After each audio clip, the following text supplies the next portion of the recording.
Hi, welcome back. We're in series 2, which is going to start looking at the introduction to our JS functions.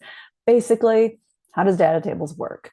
We're going to start looking at this so that you guys can understand the settings that you can change and trying to get an idea of what is it that DataTables has out of the box and what do you have the ability to do as far as customizing it or adding extensions. I just want to give you an idea of the framework that you're using here. So let's hop in and see what we're going to cover.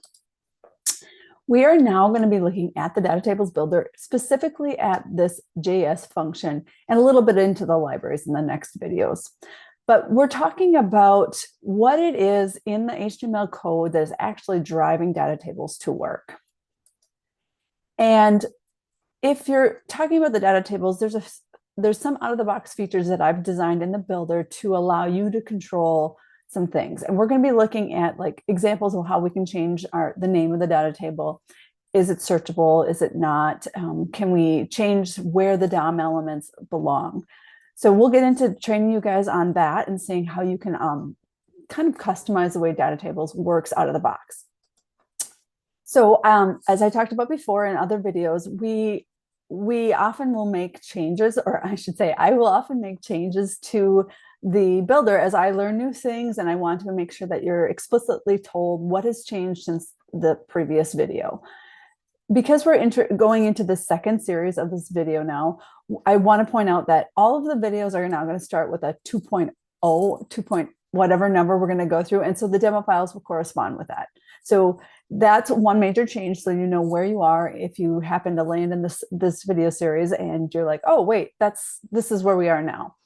I do want to point out that I have updated this script called button DataTables controller record creation, and it really, what I'm talking about here is I went back to basics and I said, okay, I want to create my templates that you guys are using for this reports to be able to start from kind of a little bit ground zero so that you understand exactly how things have been manipulated to be able to build in our lessons. So if in the prior videos of the 1.x series, you've kind of gotten a report and you've maybe seen some different CSS or libraries used, that's okay. You can always reference those to go, I see what she's doing now, but we're going to start with the basics. And so that when we want to add a new library or we want to change our CSS in the future or even our JavaScript, you can understand how to go there. So before we use an example to show you what you did, and now we're going to actually build up and understand how you get to control those things.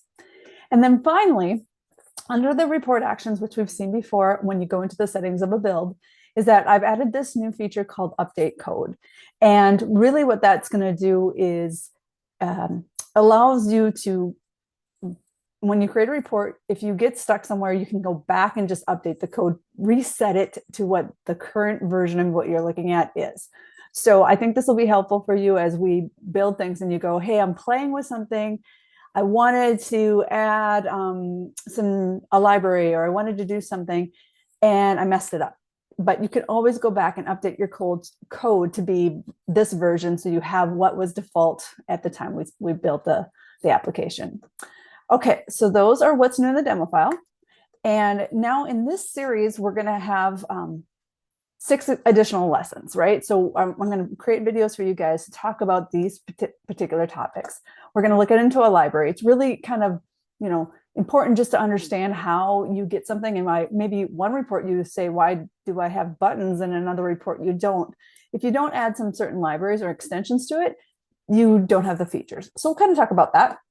We are definitely going to go into the DOM elements. And I introduced this in the first introduction series, but basically DOM elements are where does the search and the pagination land on the page? And if it is on the page, how do I maybe not show it? How do I turn those things off? So we're going to look at this.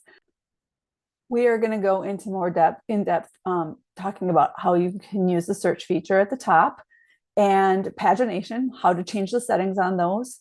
And of course, another element of the pagination is when you have it on, how many records are shown on your list. We're going to talk about how changing those things.